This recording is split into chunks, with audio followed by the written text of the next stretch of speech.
ನಮ್ಮಲ್ಲೊಂದು ಸಂಪ್ರದಾಯ ನೋಡಿ, ಯಾರಿಗಾದರೂ ಅಜಾರಿ ಬಿದ್ದರೆ ಅಂದ್ರೆ ವ್ಯಾಧಿಗ್ರಸ್ತರಾಗಿದ್ದರೆ, ಏನಾದರೂ ಘಟನೆ ಆಗಿದ್ರು, ಆಕ್ಸಿಡೆಂಟ್ ಆಗಿದ್ರು, ಮನೆಯಲ್ಲಿ ಸತ್ತು ಹೋದ್ರು, ಇನ್ನೂ ತನಕ ಒಂದು ಪರಂಪರೆ ಅದ. ಅವ್ರ ಮನೆಗೆ ಹೋಗಿ ಸಾಂತ್ವನ ಹೇಳಿಬಿಡೋದು, ಅವ್ರ ಮನೆಗೆ ಹೋಗಿ ಒಂದಿಷ್ಟು ಕ್ಷಣ ಕೂತ್ಕೊಂಡು ಅನುತನು ಕೇಳಿ ಒಂದಿಷ್ಟು ಪಚ ಲಚ ಒಂದಿಷ್ಟು ಮಾತು ಮನದಾಂತರಾಳಿಂದ ಬರೋದಿಲ್ಲ. ಅದು ಸುಮ್ಮನೆ ಮಾತಾಡಿಸ್ಬೇಕು ಅಂತ ನಿಯಮದ ಹೋಗಿ ಬರ್ತೀವಿ. ಸುಮ್ಮನೆ ಅವ್ರು ಬಂದಿದ್ರು ಮಾತಾಡಿಸಿ ಹೋದರು ಅಂತ ಹೇಳಿಸ್ಕೊಳ್ಳೋಕೆ ಮನಸ್ಸಲ್ಲಿ ಬಿಡಲಿ, ಹಾಗೆ ಹೋಗ್ತೀವಿ. ಸ್ವಲ್ಪ ಏನಾದರೂ ಆಪ್ರೇಷನ್ ಆದರೂ, ಸ್ವಲ್ಪ ಏನಾದರೂ ಘಟನೆ ಆದರೆ ಅಷ್ಟೇ ಹೋಗ್ತೀವಲ್ಲ. ಹೋಗಿ ಒಂದಿಷ್ಟು ಹಾಗೆ ಹೋಗೋದಿಲ್ಲ ಖಾಲಿ ಕೈಲೇ. ಒಂದಿಷ್ಟು ಬ್ರೆಡ್ಡು, ಬಿಸ್ಕಿಟು, ಹಣ್ಣು, ಹಂಪಲನೋ ಅಥವಾ ಅತ್ಯಂತ ಸ್ವಲ್ಪ ವಿಚಾರವಂತರು ಅವ್ರಿಗೆ ಖರ್ಚಿಗೆ ಇರಲಿ ಅಂದ್ಕೊಂಡು ಒಂದು ಪಾಕೆಟ್ ಒಳಗೆ ಒಂದಿಷ್ಟು ಹಾಕಿ ಕೊಟ್ಟು ಬರೋದು ಇತ್ತೀಚೆಗೆ ರೂಢಿಯಾಗ್ಯದ. ಆ ಮಾತು ಬೇರೆ. ಹೀಗೊಂದು ದಿನ ನನಗೆ ಬೇಕಾದಂಥ ಒಬ್ಬ ಆಪ್ತ ಶಿಷ್ಯರಿಗೆ, ಅವ್ರು ನನಗಿಂತ ಹಿರಿಯರು ಆ್ಯಕ್ಚುಲಿ ವಯಸ್ಸಿನೊಳಗೆ, ಬಟ್ ನನ್ನನ್ನು ಅವ್ರ ಗುರುಗಳಂತ ಒಪ್ಪಿದ್ರು. ಸೊ ಅವ್ರಿಗೆ ತೊಂದರೆ ಆಗೈತೆ ಅಂತ ಕೇಳಿದಾಗ ನಾನು ಅವ್ರ ಮನೆಗೆ ಹೋಗಲಿಲ್ಲ. ಆ್ಯಕ್ಚುಲಿ ಅವರಿನ್ನೂ ಹಾಸ್ಪಿಟ್ಲಾಗಿದ್ದರು. ಹಾಸ್ಪಿಟ್ಲಿಗೆ ಹೋದೆ. ಒಂದಿಷ್ಟು ಹಣ್ಣು ಹಂಪಲು ತೊಗೊಂಡು, ಏನಾಗಿತ್ತಪ್ಪ ಅಂದರೆ ಅವರಿಗೆ ಬಾಯಿಗೆ ಸ್ವಲ್ಪ ಪಾರ್ಶ್ವವಾಯು ಹೊಡೆದಿತ್ತು, ಲಕ್ವ ಹೊಡೆದಿತ್ತು, ಪ್ಯಾರಲೈಸಿಸ್ ಹೊಡೆದಿತ್ತು, ಸ್ವಲ್ಪ ಮುಖ ಸೊಟ್ಟಗಾಗಿತ್ತು, ಬಲಗಾಲ ಎತ್ತಲಿಕ್ಕೆ ಬರ್ತಿದ್ದಿಲ್ಲ, ಬೆಡ್ ಮೇಲೆ ಎಲ್ಲ ಹಾಕ್ತಿದ್ರು. ಇಂಥ ಸ್ಥಿತಿಯೊಳಗೆ ನಾನು ಅವ್ರಿಗೆ ಹಂಗೆ ಆಗಿದೆ ಅಂತ ಕೇಳಿ ನನ್ನ ಶಿಷ್ಯರೊಂದಿಗೆ ಒಂದು 3-4 ಮಂದಿ ಶಿಷ್ಯರು ಅವ್ರಿಗೂ ಆಪ್ತರಿದ್ದರು, ಅವ್ರನ್ನ ಕರ್ಕೊಂಡು ಹಾಸ್ಪಿಟ್ಲಿಗೆ ಹೋದೆ. ಅವ್ರ ಸ್ಥಿತಿ ನೋಡಿ ನನಗೂ ಸ್ವಲ್ಪ ಮೂಕನಾದೆ. ಯಾಕೆ ಮೂಕನಾದೆ ಅಂದರೆ, ಎಷ್ಟು ಆ್ಯಕ್ಟಿವ್ ಮನುಷ್ಯ, ಸದಾ ದುಡಿತಾ ಕೆಲಸ ಪಾದರಸದಂಥ ವ್ಯಕ್ತಿತ್ವ. ಸ್ವಲ್ಪ ಖಾಲಿ ಕೊಡ್ತಿದ್ದಿಲ್ಲ. ಅಲ್ಲಿ ದುಡಿದೆ, ಇಲ್ಲಿ ದುಡಿದೆ, ಅಲ್ಲಿ ಹೋದೆ, ಇಲ್ಲಿ ಹೋದೆ, ಗಳಿಸಿದ್ದು. ಇನ್ನೂ ಮಕ್ಕಳು ಅಷ್ಟೊಂದು ಕೈಗೆ ಬಂದಿರಲಿಲ್ಲ. ಸೊ ಹೀಗಾಗಿಬಿಟ್ಟಿತ್ತು. ಸಾಕಷ್ಟು ದುಡಿದಿದ್ದ, ಸಾಕಷ್ಟು ಗಳಿಸಿದ್ದ, ಸಾಕಷ್ಟು ಆಸ್ತಿ ಮಾಡಿದ್ದ. ಒಬ್ಬ ಹಿರಿಮಗ ಅನ್ನೋಕ್ಕೇನು ಇನ್ನೂ 21 ವಯಸ್ಸು ಅವನಿಗೆ, ಇನ್ನೂ ಕಲಿತಾ ಇದ್ದ. ಉಳಿದವರು ಸಣ್ಣವರು. ಹೆಂಡತಿ ಒಬ್ಬ ಬ್ಯಾಂಕ್ ಎಂಪ್ಲಾಯಿ ಇದ್ದಕ್ಕೆ. ಸೊ ಹೀಗಿತ್ತು. ಮಾತಾಡ್ಸಕ್ಕೆ ಹೋದೆ. ನಾನು ನೋಡಿದ ಕೂಡಲೇ ಕೈ ಎತ್ತಿ ಕೈ ಮುಗಿಯಕ್ಕೆ ಹೋದರೂ ಬರಲಿಲ್ಲ. ಕಣ್ಣ ಮೂಲಕನೇ ಎಲ್ಲ ತಮ್ಮ ಭಾವನೆಗಳನ್ನು ವ್ಯಕ್ತಪಡಿಸಿದರು. ದೀನರಾದರು. ಪ್ರೀತಿ ಇತ್ತು, ಅಸಹಾಯಕತೆ ಇತ್ತು, ಹತಾಶೆ ಇತ್ತು. ನೋಡಿದರು. ಯಾಕೋ ನನಗೂ ಕೂಡ ಸ್ವಲ್ಪ ಕಣ್ಣು ಒದ್ದೆ ಆಯಿತು. ಯಾಕಂದರೆ ಅವರಿಗೋಸ್ಕರ ಅಲ್ಲ, ಯಾವ ಹೊತ್ತಿನೊಳಗೆ ಪರಮಾತ್ಮ ಯಾರು ಕೂಡ ಏನು ಮಾಡ್ತಾನೋ, ನಮ್ಮ ಬದುಕಿನೊಳಗೆ ಏನು ಘಟಿಸ್ತದೋ ಅನ್ನೋ ನೆನಪಾಗಿ,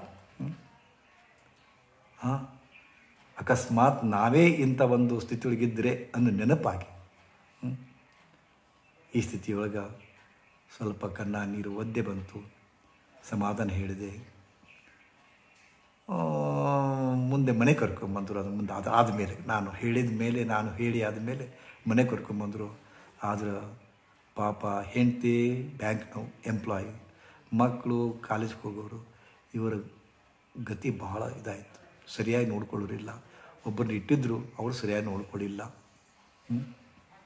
ಸೊ ಇಂಥ ಸ್ಥಿತಿಯೊಳಗೆ ಭಾಳ ಅವಾಗ ಅವ್ರು ಕೂಡ ಹೇಳಿ ಕಳಿಸ್ತಿದ್ರು, ಎಂದೂ ಮನುಷ್ಯ ಹಿಂಗೆ ಮತ್ತೊಬ್ಬರ ಮೇಲೆ ಡಿಪೆಂಡ್ ಆಗಿ ಬಿಡಬಾರ್ದು ಗುರುಜಿ, ಗೊಟಕ್ಕೆ ಸತ್ತು ಹೋಗಬೇಕು ಅಂತ ಹೇಳಿ ಕಳಿಸ್ತಾಯಿದ್ರು. ಅದನ್ನೆಲ್ಲ ಹೇಳಿ ಮತ್ತೊಮ್ಮೆ ಹೋಗಿ ಬಂದೆ.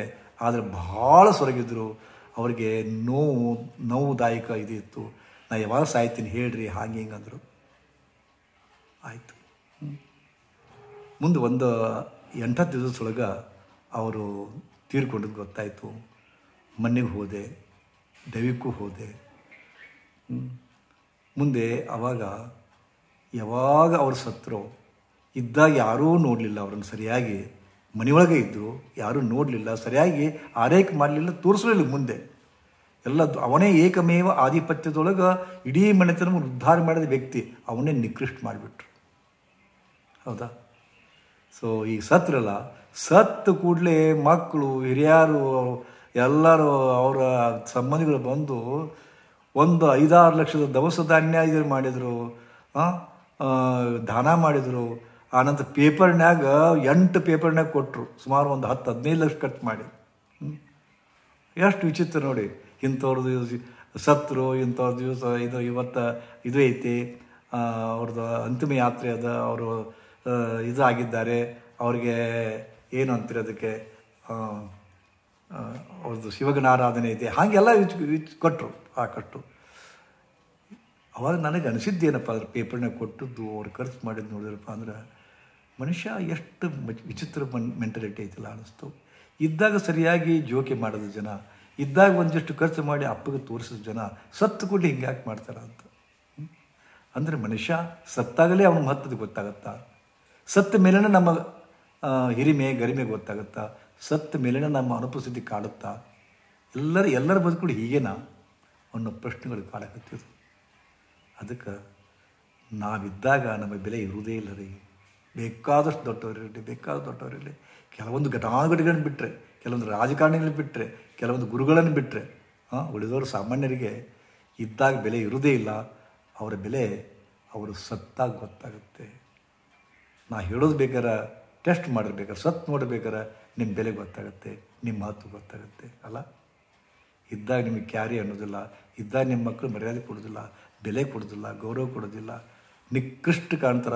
ಸಾಯಿರ್ಬೇಕಾರ ತಕ್ಷಣ ನಿಮ್ಮ ಗೌರವ ಹೆಚ್ಚಾಗತ್ತೆ, ಇಮ್ಮಡಿ ಮುಮ್ಮಡಿ ಆಗುತ್ತೆ. ಎಂಥ ಬದುಕಲ್ಲ. ನಾ ಅಂತೀನಿ, ಇದ್ದಾಗಲೇ ಸುಖ ಕೊಡಿ, ಇದ್ದಾಗಲೇ ಮರ್ಯಾದೆ ಕೊಡಿ, ಇದ್ದಾಗಲೇ ಗೌರವ ಕೊಡಿ, ಇದ್ದಾಗಲೇ ಪ್ರೀತಿ ಕೊಡಿ. ಸತ್ತ ಮೇಲೆ ನೀವ್ಯಾರು ಕೊಡೋರು? ಅವ್ರು ಸಿಕ್ಕಿರ್ತೈತೆ. ನೀವೇನು ಇವತ್ತು ಕೊಡಬೇಕಂತ ಮಾಡಿರಿ, ಅವ್ರಿಗೆ ಸತ್ತ ಮೇಲೆ ಸಿಕ್ಕಿಬಿಟ್ಟಿರ್ತೈತೆ ರೀ. ಅದಕ್ಕೆ ತಪ್ಪು ಮಾಡಬೇಡಿ. ಇದ್ದಾಗಲೇ ಕೊಟ್ಟರಪ್ಪ ಅಂದ್ರೆ ಮನಸ್ಸು ಖುಷಿ ಆಗುತ್ತೆ, ಅವ್ರಿಗೆ ಪ್ರಫುಲ್ಲಿತ ಆಗುತ್ತೆ. ಆ ಪ್ರಫುಲ್ಲ ಮನಸ್ಸು ಆಶೀರ್ವಾದ ಮಾಡ್ತದೆ. ನಿಮ್ಗೆ ಗೊತ್ತಿರಲಿ, ಮಾಡ್ತೀರಾ? ಇದ್ದಾಗಲೇ ಸುಖ ಕೊಡಿ, ಗೌರವ ಕೊಡಿ, ಶಾಂತಿ ಕೊಡಿ, ಮಮತಾ ಕೊಡಿ, ವಾತ್ಸಲ್ಯ ಕೊಡಿ, ಕರುಣಾ ಕೊಡಿ. ಹೌದಾ? ಪ್ರೀತಿಸಿ ಸತ್ತ ಮೇಲೆ ನೀವು ತೋರೋ ಪ್ರೀತಿಯನ್ನು ಅನುಭವಿಸ್ಲಿಕ್ಕೆ ಅವ್ರು ಇರೋದಿಲ್ಲ ರೀ. ಶ್ರೀ ಗುರುದೇವ್.